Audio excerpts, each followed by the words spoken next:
Hey, everybody. This is Beyond the Dashboard, and I am Scott Schnars, the founder of Urla. Urla is an AI platform that pulls all of your paid campaigns into a single place. We find the budget that you're wasting, and we tell you exactly where to move it in order to improve your return on ad spend. In each episode of Beyond the Dashboard, I get to talk to marketers who are actually out there doing the work, and they share what's working, what might not be working so well, and what they would do differently. If you like this content and it provides some value for it, I would love it if you would subscribe or share it with a colleague. And with all of that out of the way, let's jump right into the episode. My next guest has spent over 25 years building and leading demand generation engines at some of the most recognizable names in enterprise technology. He spent 8 years at Salesforce during their hyper growth era and has since spent nearly a decade at SAP, where he currently serves as the global head of outbound campaign management for the corporate segment. His team of campaign managers, data intelligence agents, and context curators supports over 500 sales development executives and is responsible for 40% of SAP's corporate segment pipeline.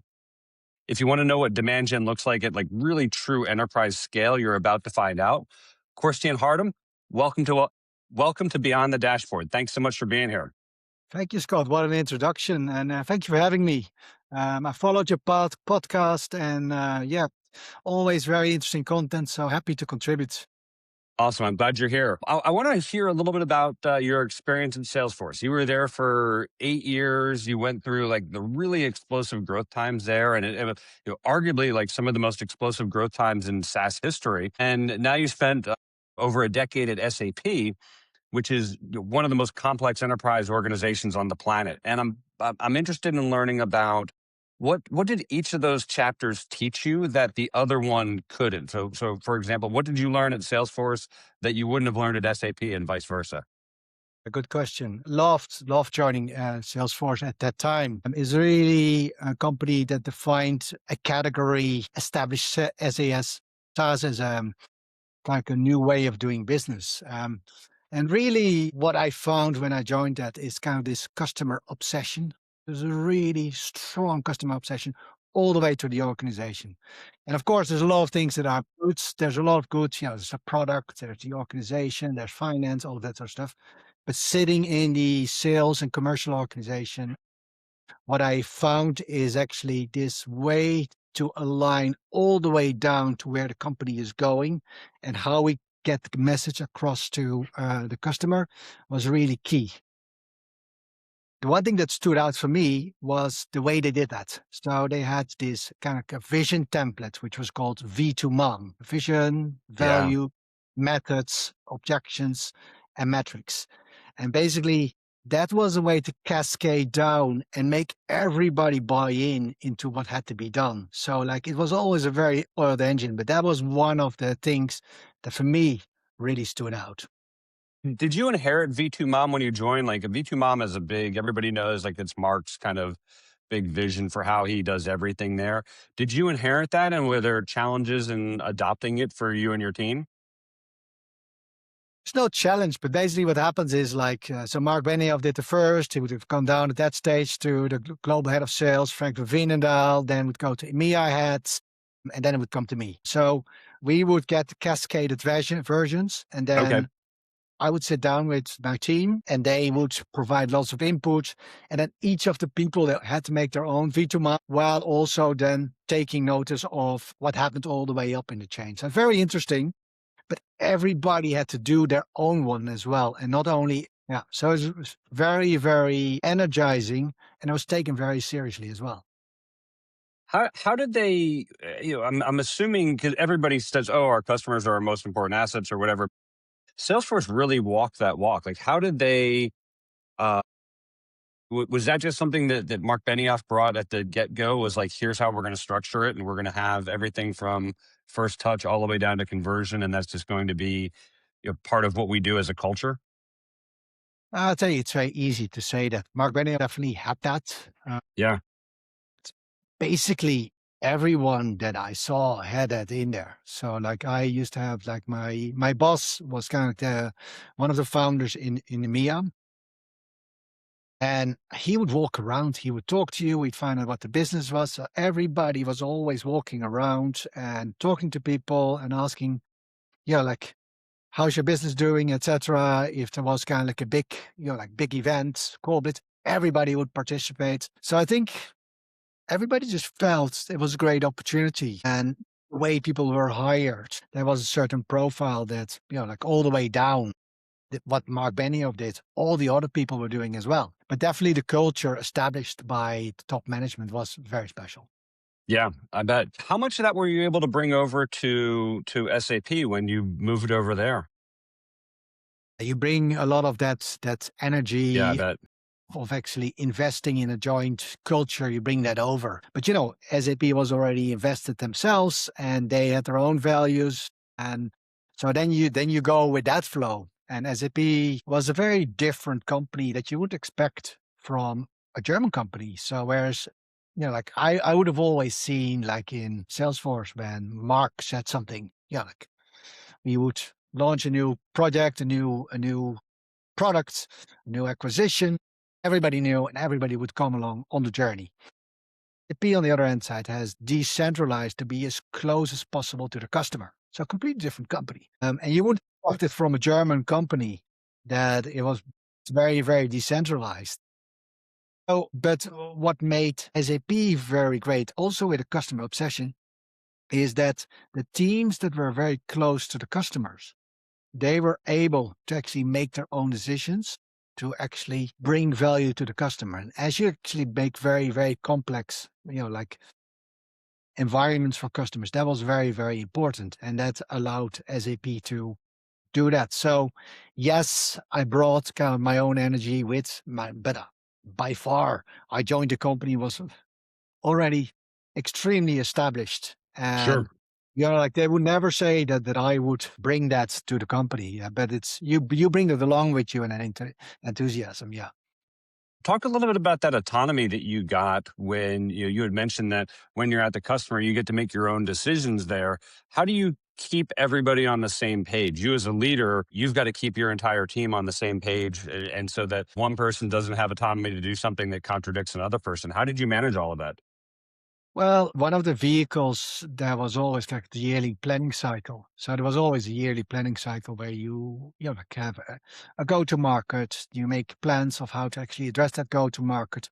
That would that would all the way go down into account plans. Then the account teams they would make their own account plans, but that would then be going back up the chain again and see, okay, well, does management agree with that? And also it would be checked with the customer.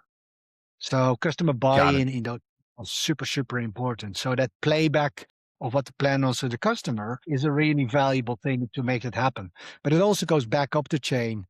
And because it starts at the go-to market, it always worked out very well.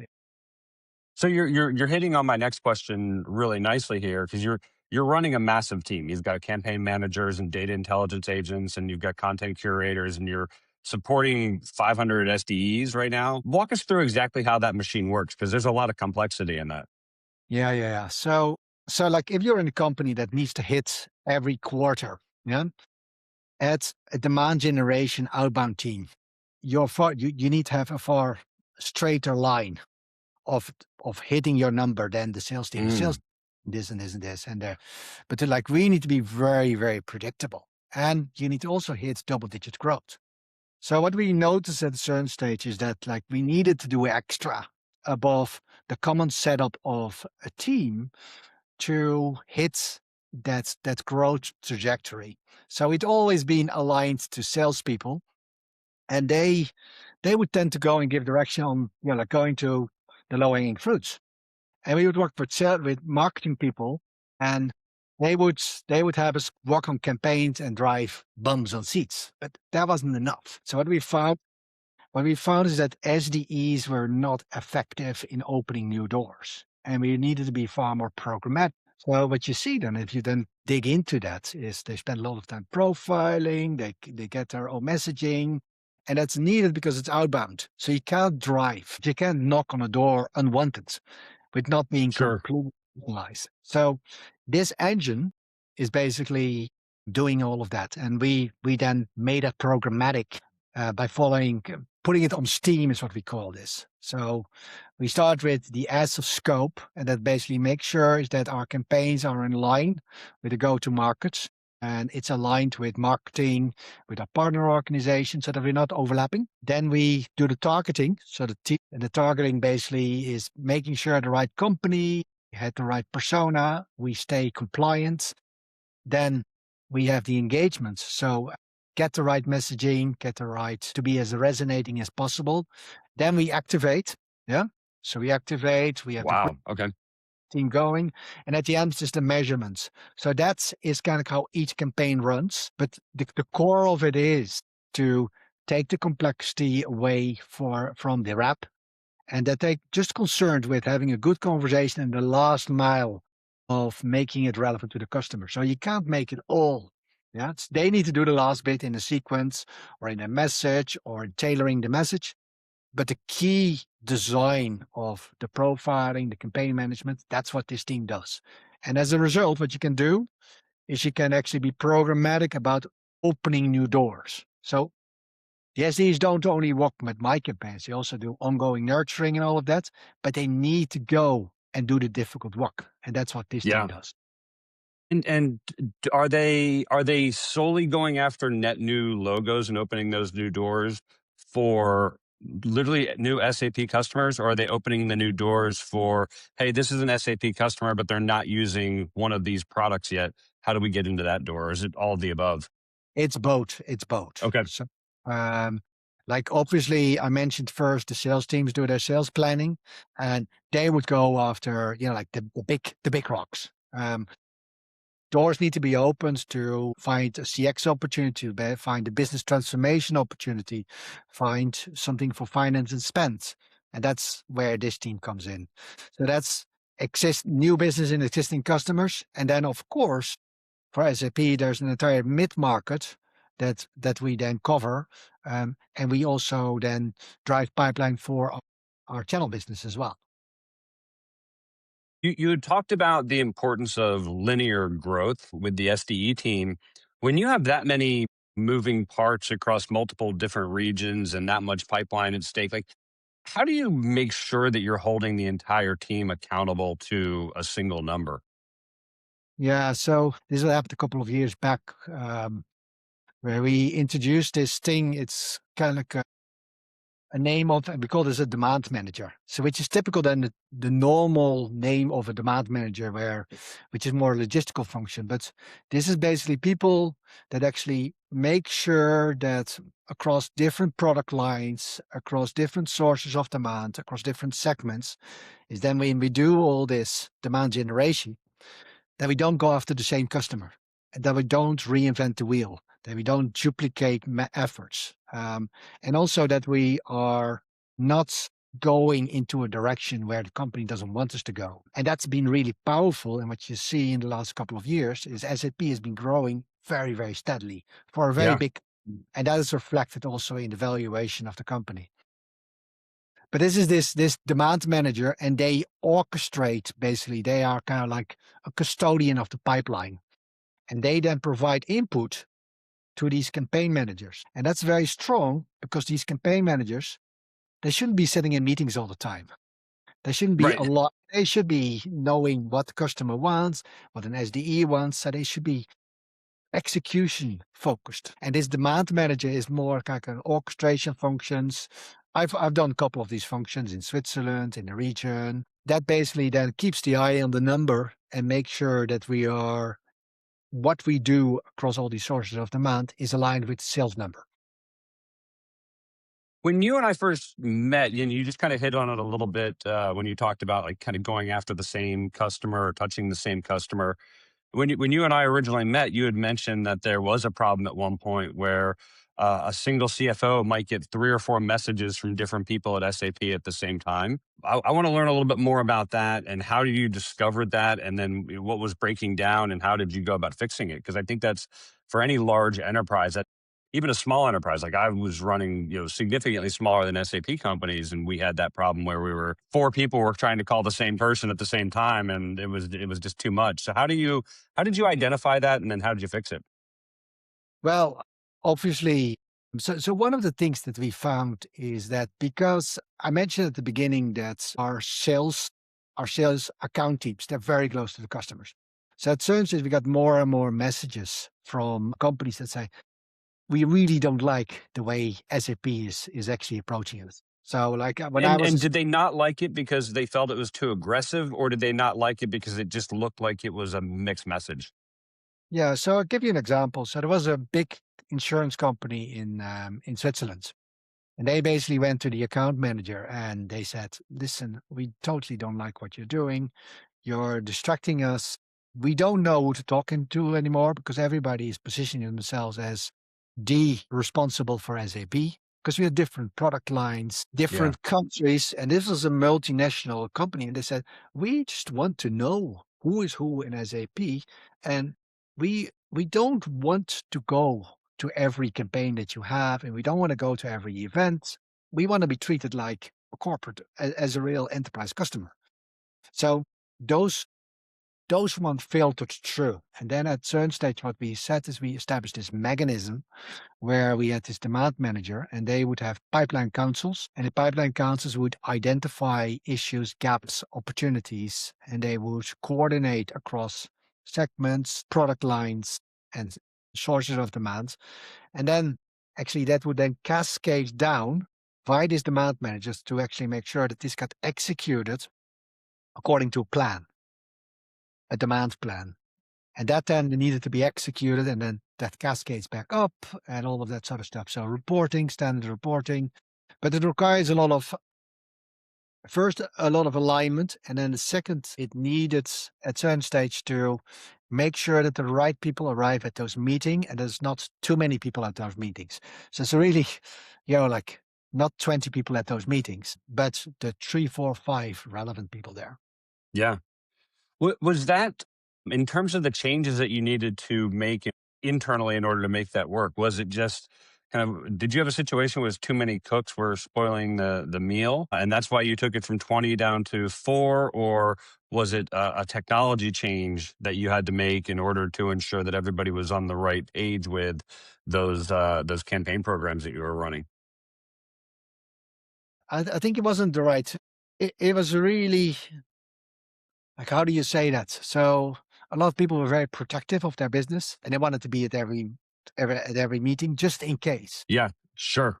So it was really making, so this is not what I did. Huh? So this is what our revenue operations team that they called as a rhythm of the business.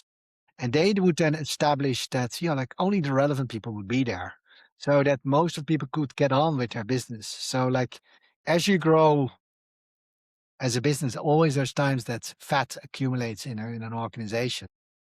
So this rhythm of the business really then structured who needed to be there, and you would have like things like a RASI, so that not too many people would only be there, only the responsible and the accountable people. Got it. Okay, that makes a ton of sense. Ooh, like you had mentioned to me that email heavy sequences that were working for you, even a couple of years ago, are becoming more and more ineffective as these tools come out that just let people kind of mail blast everybody. I think that's contradictory to what a lot of people are going through, because a lot of people are still leaning on, how can I just go email blast 1,000 people a day? What are you seeing in your world as far as email heavy sequences? And if they're not working, how are you replacing them? Yeah. So, well, first, it's I often look at it myself, and I get tons of emails and tons of LinkedIn requests, and like most of them, I just like what happens is I block them. And I am actually friendly because, like, if I see a good one, see a good demand generation, I would respond and I'll be. But most of them, they are just like they're auto generated, and there's so much.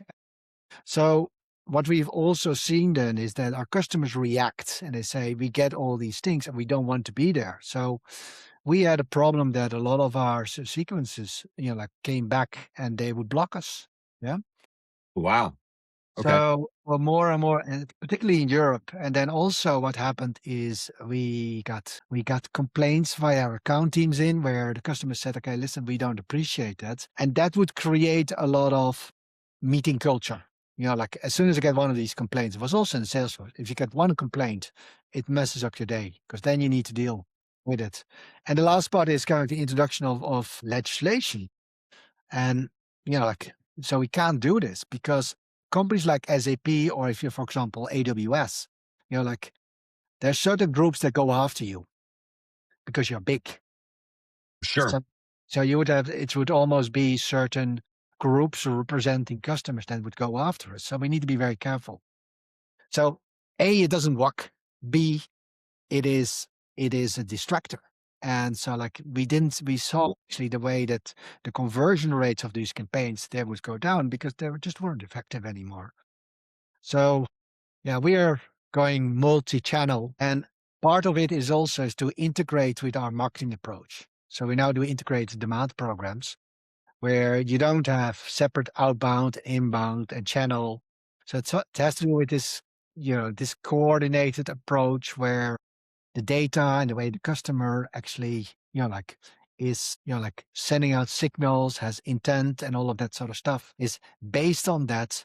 You make less people going to a campaign, you hyper target. When you go, you have a friendly approach and you're problem and value led. Yeah. Have you taken your SDEs and then instead of having them be more like territory based, have them now just be named account based in order to support that multi-channel model? Well, so first is we're, as I said in the beginning, so like we're a very decentralized organization. Yeah. Now, I sit in a global position, but the regions, they actually are making their own decisions. And we provide kind of the guidelines and, like the structure of the campaigns and all of that. And then there's campaign Yeah. managers in the regions. But yeah, that is number one. But so like that's how we organize it basically. Just maybe a follow-up question on this.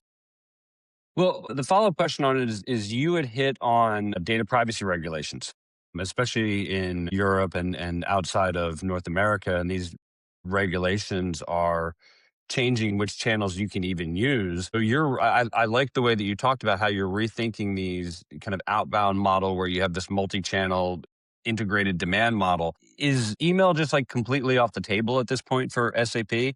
Or is it email becomes kind of like the second or third step after a couple of other trusted sources?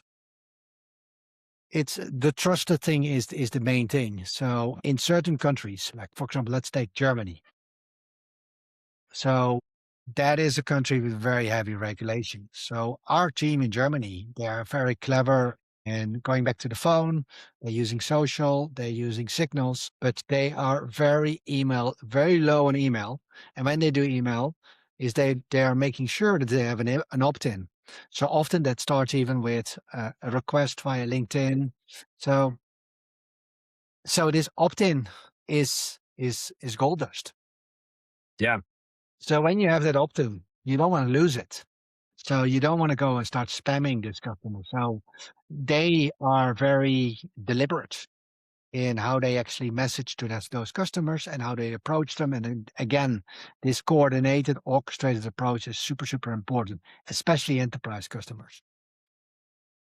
As a lifelong sales guy, I love to hear that the phone's making a comeback Yeah, there. yeah, yeah. And it's like everybody. There's new trainers coming in, and like you hear people, and the entire the that messed everything up because like a lot of the people are not really used to it. So it also requires salespeople. It requires the sales management, the SDE management to go there, be on the floor, be active, participate.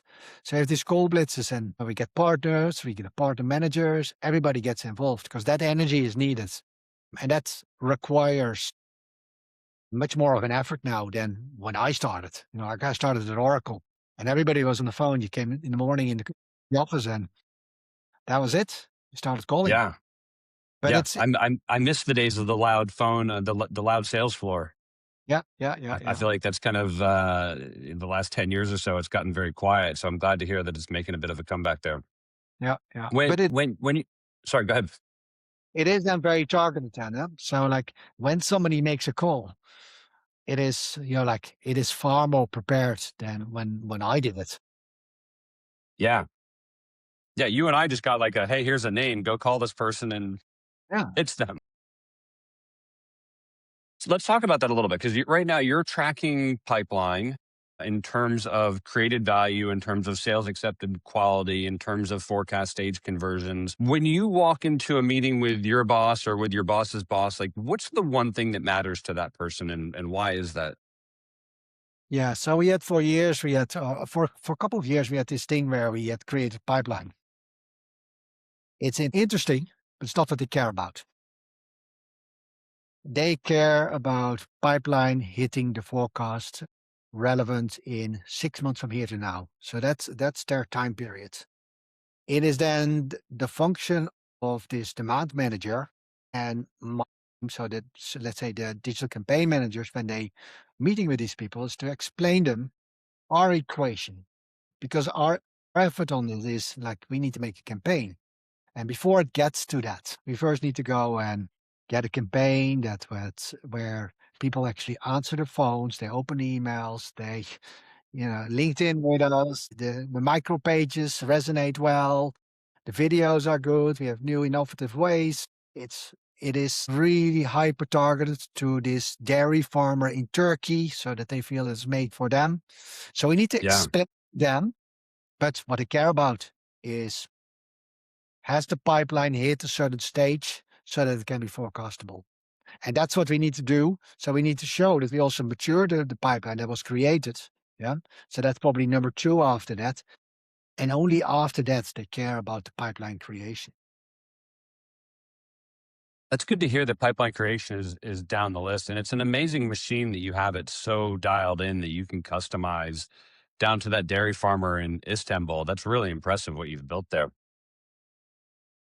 When you go into you and your team start noticing a big shift in performance, whether that has gotten way better or it's kind of come down a little bit, how do you explain that to your leadership team without turning that into a complete, oh my goodness, like we're down 10% for the week, let's re-overhaul the entire business and all of that stuff. Like how do you go in and manage and just kind of keep it steady keel? Yeah, kind of two things. The first thing is like you need to know your data.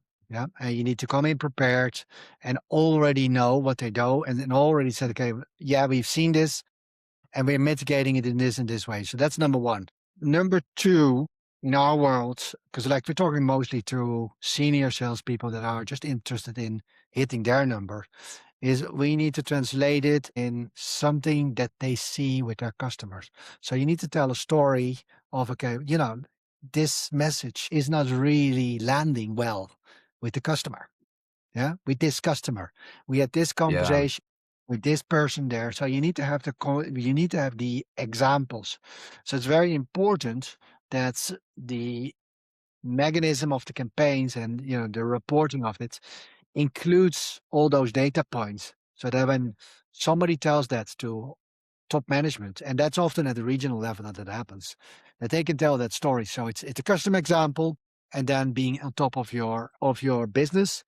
And then important it for us is like they have their forecast, we have our forecast. And our forecast is basically not sales outcomes, but it's basically campaign outcomes. So we say, like, I will in Okay. the, in the next 3 months, we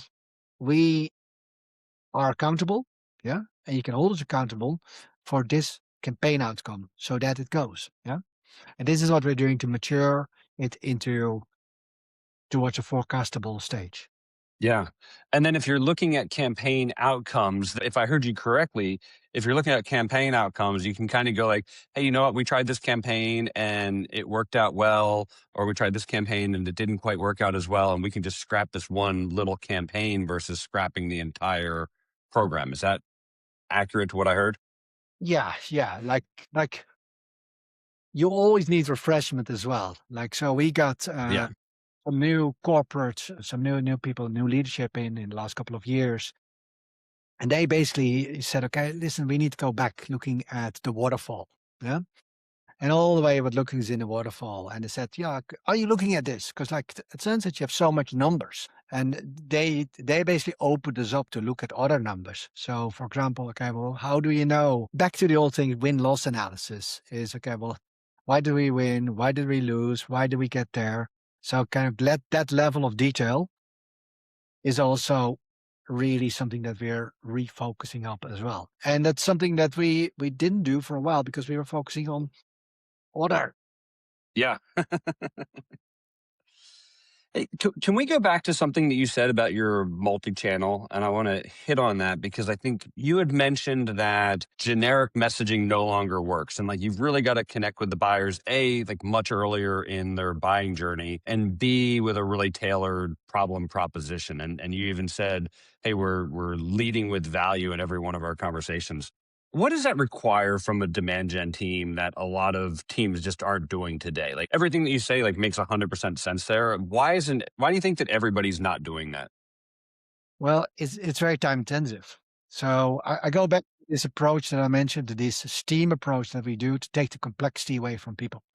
So when we were at Salesforce, our team, they were profiling a lot. Yeah. So that's what the outbound team did. And they were very effective at profiling. But you need to. Sorry, Korstiaan, were they profiling the actual person or are they just profiling the account?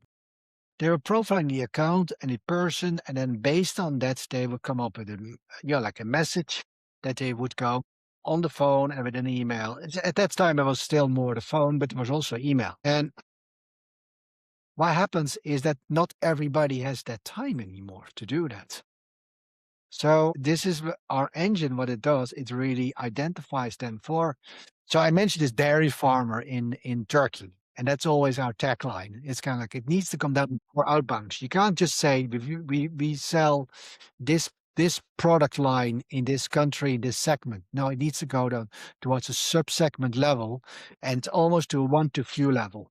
And at that level, then we need to have a briefing where we actually say we give this to an SDR, and this activation thing is when they have a briefing. Okay, well, these are the issues for the customer, etc. So you notice when you call someone, it's often the opportunity is far different than what you first thought it would be. So they, 100%.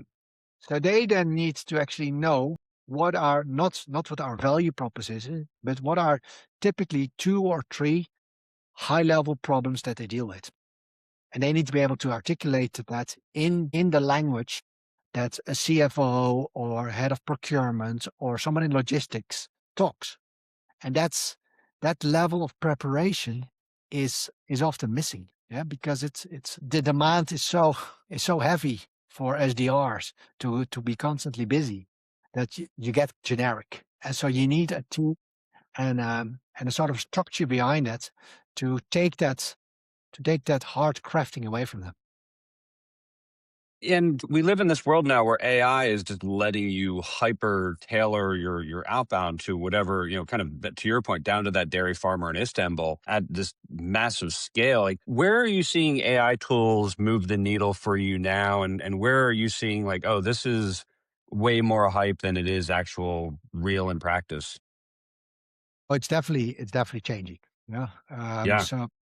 So in this entire Steam process, as I said, it's especially when you get to the targeting, like you're starting to really use, like the tools to identify the right companies, have intent signals, all of that sort of stuff. So the list building gets far more targeted. Then in the way that we build content, AI is constantly being used. So that allows us to be far more personalized at scale to these teams. And that's something what we do ourselves, but something is also built into the tools. So that, and then we have kind of like our SDEs. They also have they have access to what we call our AI platform, where they can access Claude, they can access ChatGPT, all the tools within a corporate environment, and they can then further research the last mile. So Oh, that that's great. that preparation is super, super important. But I would say where it still needs to be done, where it still doesn't do what it's supposed to do, and where the human is important, is in this reach out. So everybody, like, they're especially if you do a larger list, you can see hallucinations coming in. So you need to check it, and you need definitely the last mile needs to be personalized because customers see it. They see every message is the same. All these one-liners to the subject lines, they're all the same. So Yeah, I hope you're well. yeah, exactly. Are you finding though that are you worried that people will get numb to that level of personalization pretty quickly?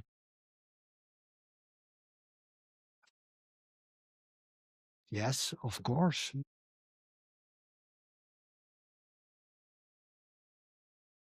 Yeah, the way that customer measures us of what they expect us, so the level of expectations that they have is getting higher and higher. Yeah. It's on the one hand side, this like I think this is what SAP does well. It's that ongoing management of the relationship. So you need to keep the relationship active, so that you can cross and upsell, and you can use that relation to do something. But then to get in, you need to be extremely relevant. So like I heard one of my friends, he started a company and he basically said, okay, it's all going towards network selling. Yeah. So you need networking. Yeah.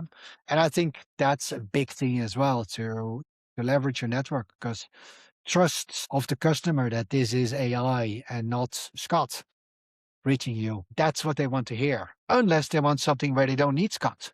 Yeah. That's Yeah. possible as well. By the way, Scott might love that too, because that would be then I've just got agents that are doing all the work for me, Exactly. and I'll go play golf or something.